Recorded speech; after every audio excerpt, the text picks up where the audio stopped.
MMSC second semester food and nutrition students, आजकल हम लोग ऑनलाइन क्लास में जो हेल्थ इंडिकेटर्स और प्राइमरी हेल्थ केयर इनके चैप्टर्स पढ़ रहे थे, ये अब कंप्लीट हो गए हैं। और इसमें एक टॉपिक यूनिट 1 में ही फर्स्ट पार्ट में छूटा हुआ है। वो टॉपिक है role of public nutritionist in the health care delivery system. Public nutritionist का क्या रोल है हेल्थ केयर डिलीवरी सिस्टम में, इसके बारे में आपको जानना है। तो कुछ पॉइंट्स मैंने तैयार कर दिए हैं जिनको आप अपने नोट्स में ले लीजिएगा। WHO ने 1984 में हेल्थ केयर डिलीवरी सिस्टम में पब्लिक न्यूट्रिशनिस्ट की जो भूमिका होती है उसके बारे में निर्धारित किया है कि पब्लिक न्यूट्रिशनिस्ट का क्या रोल होना चाहिए और क्या है। जैसे पहला इम्पॉर्टेंट है कि व्यक्तियों एवं समुदाय के स्वास्थ्य एवं पोषण स्तर का मापन करना। आप सबको मालूम है कि 2 लेवल हैं, 2 स्टेजेस हैं, एक हेल्थ और एक न्यूट्रिशनल स्टेटस। न्यूट्रिशनल और हेल्थ स्टेटस किसी भी इंडिविजुअल व्यक्ति का हो सकता है और किसी कम्युनिटी का किया जा सकता है। तो जो पब्लिक न्यूट्रिशनिस्ट हों, जिनको आप भी UGC के कैरिकुलम के द्वारा पढ़ रहे हैं कि कैसे पब्लिक का और कैसे एक कम्युनिटी का, पब्लिक मतलब एक इंडिविजुअल का और एक कम्युनिटी का हेल्थ एंड न्यूट्रिशनल स्टेटस कैसे करना चाहिए, इसकी डिटेल्स आपको यूनिट 3 में पढ़ाई जा चुकी है। तो पहला पॉइंट समझ में आ गया। अकॉर्डिंग टू WHO, व्यक्तियों एवं समुदाय के स्वास्थ्य एवं पोषण स्तर का मापन करना पब्लिक न्यूट्रिशनिस्ट का कर्तव्य है या उसकी भूमिका है। दूसरा इम्पॉर्टेंट पॉइंट, समुदाय की सहभागिता में गतिशीलता लाना। समुदाय की सहभागिता का मतलब ये होता है कि जो कम्युनिटी है बेटा, उसका एक्टिवली पार्टिसिपेट करना ये बहुत ज़रूरी है, तभी कोई कार्यक्रम सक्सेसफुल हो सकता है। और एक्टिवली पार्टिसिपेशन के लिए उन्हें तैयार करना, किसी भी व्यक्ति विशेष को, किसी समुदाय को कि वो सॉरी स्टूडेंट्स, आज कुछ तबीयत मेरी भी ठीक नहीं है। समुदाय की सहभागिता में गतिशीलता लाना, यानी वो एक्टिवली पार्टिसिपेट करें और सभी व्यक्तियों की उसमें सक्रिय भागीदारता हो, सक्रिय भागीदारी हो, यानी वो उस कार्यक्रम को निश्चित रूप से अटेंड करें, इसके लिए प्रेरित करना, उन्हें मोटिवेट करना, ये पब्लिक न्यूट्रिशनिस्ट का काम होता है। तीसरा इम्पॉर्टेंट है आपात स्थितियों में उपचार करना तथा सामान्य स्वास्थ्य देखभाल प्रदान करना। आपात स्थिति क्या है? जैसे कोई इमरजेंसी आ जाए तो पब्लिक न्यूट्रिशनिस्ट इतने ट्रेंड होने चाहिए कि कोई इमरजेंसी आ जाए तो वो ट्रीटमेंट करें और उनके सामान्य स्वास्थ्य की जो देखभाल है उस पर ध्यान दें, सामान्य स्वास्थ्य उनको प्रदान करा सकें। रोगियों को विशेषज्ञ सेवाओं हेतु संदर्भित करना। रोगियों को विशेषज्ञ सेवाओं यानी जो पेशेंट हैं उनको जो स्पेशलाइज्ड सर्विसेज कहाँ से प्राप्त हो सकती हैं। फॉर एग्ज़ाम्पल, किसी को हार्ट की प्रॉब्लम हुई तो हार्ट के लिए तो कार्डियोलॉजिस्ट चाहिए ना, तभी तो उसको हेल्प मिल पाएगी। और यदि कोई सामान्य रूप से फिजिशियन को भेज दिया जाए, रेफ़र कर दिया जाए, तो क्या वो पेशेंट ठीक हो पाएगा? बेसमय ही उसकी मौत हो जाएगी।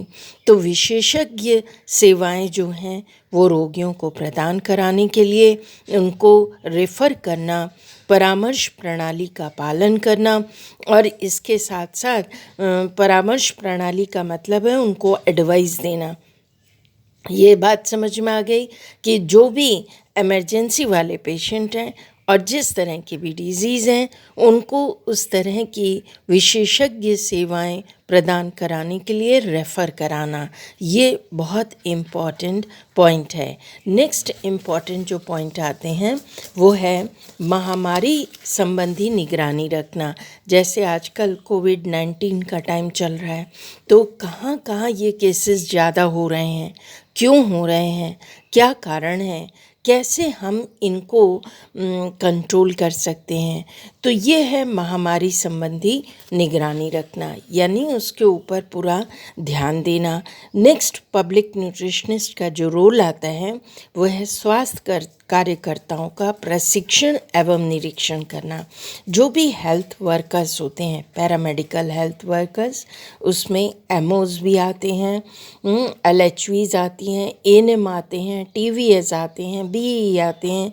ये सब जितने भी हेल्थ वर्कर्स हैं उन सब का समय समय पर उनकी नॉलेज को रिफ़्रेश करना, उनको ट्रेनिंग प्रदान कराना, उनका ट्रेनिंग चल रही है कि नहीं, और बहुत प्रशिक्षित लोगों के द्वारा उनकी ट्रेनिंग कराना, और ट्रेनिंग को बराबर ऑब्ज़र्व करते रहना कि रेगुलर उनकी ट्रेनिंग हो, उनकी नॉलेज अपडेट हो, ताकि वो ज़्यादा से ज़्यादा अपनी हेल्थ सर्विसेज अपडेट हो कर के लोगों को प्रदान कर सकें।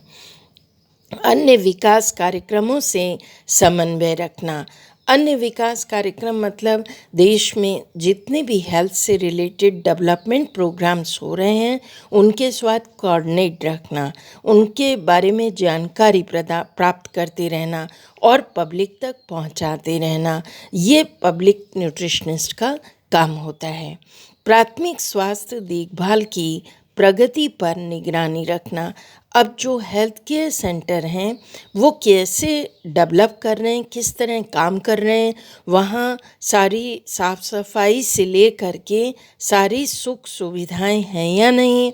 सारी साफ़ सफाई से मतलब हर समय वो सैनिटाइज हो रहा है, वो साफ़ रहता है, वहाँ कितने बेड उपलब्ध हैं, कितने बेड ऐसे हैं जो एमसीएच क्लिनिक के लिए, एमसीएच यानी मैटरनल हेल्थ चाइल्ड के लिए रखे गए हैं, माँ और बच्चों के लिए सुरक्षित रखे गए हैं, कितने बेड इमरजेंसी के हैं, कितने क्या वहाँ पर ऑक्सीजन सिलेंडर्स की सुविधा है, और क्या वहाँ वेंटिलेटर वाले भी कोई बेड हैं, कोई इमरजेंसी आए तो किस तरीके से उनको, प्राथमिक स्वास्थ्य केंद्र पे खैर वेंटिलेटर सुविधा नहीं होती, जैसे ही इस तरह के कोई भी पेशेंट आते हैं तो जो पब्लिक न्यूट्रिशनिस्ट है उनको एमओ से कहकर रेफ़र करा सकता है डिस्ट्रिक्ट हॉस्पिटल में। और डिस्ट्रिक्ट हॉस्पिटल में ये सब सुविधाएं होती हैं। जैसे ऑपरेशन, कोई एक्सीडेंट केस आया तो वो प्राथमिक सुविधा बस इतनी ही मिल सकती है कि तुरंत उसका बहता हुआ खून रोक दिया जाए, मलहम पट्टी कर दी जाए, यदि फ्रैक्चर हुआ है तो प्लास्टर लगा दिया जाए, एक्सरे किया जाए और तुरंत प्लास्टर, तो एक्सरे मशीन वगैरह ठीक से काम कर रही है कि नहीं, ये ओटी कैसा साफ़ सुथरा है कि नहीं, ओटी में क्या क्या सुविधाएं हैं। तो कहने का मतलब ये है कि जो पब्लिक न्यूट्रिशनिस्ट हैं उनका रोल ये होता है कि प्राथमिक स्वास्थ्य देखभाल की प्रगति पर निगरानी रखना चाहिए, ताकि प्रगति पर भी ध्यान दिया जाए और उसके पूरे प्रोसेस पे, उसके पूरे कार्य करने की जो प्रणाली है उसकी हमें हर समय देखभाल पब्लिक न्यूट्रिशनिस्ट करते रहें, ताकि जनता को वो सारी सुख सुविधाएं जो कि केंद्र सरकार के द्वारा राज्य सरकार होते हुए और पब्लिक तक पहुंच रही हैं इन प्राथमिक स्वास्थ्य केंद्रों और उप केंद्रों के माध्यम से, वह पब्लिक तक अच्छी तरह प्राप्त हो सके और सबका स्वास्थ्य सबका विकास, ये जो नारा है ये निश्चित रूप से सबको प्राप्त हो सके। तो ये WHO ने 1984 में अपनी एक बैठक के तहत निश्चित किया था कि जो पब्लिक न्यूट्रिशनिस्ट हैं उनकी क्या भूमिका होनी चाहिए। तो अब students unit 1, unit 2 and unit 3 पूरी तरह से यूनिट 2 का एक पार्ट है पॉपुलेशन डायनेमिक्स। वो अब नेक्स्ट क्लास में हम लोग पढ़ेंगे। आप सब नेशनल पॉपुलेशन पॉलिसी और फैमिली प्लानिंग, इसके क्या गोल्स हैं, इसके क्या स्कोप हैं, इनके बारे में थोड़ा सा इंटरनेट से आप स्टडी करिएगा, तब क्लास अटेंड करिएगा। और क्लास ऑनलाइन हर स्टूडेंट अटेंड करें, क्योंकि अब समय निकलता जा रहा है और जल्दी ही ऑफलाइन कॉलेजेस शुरू हो जाएंगे। Thank you students.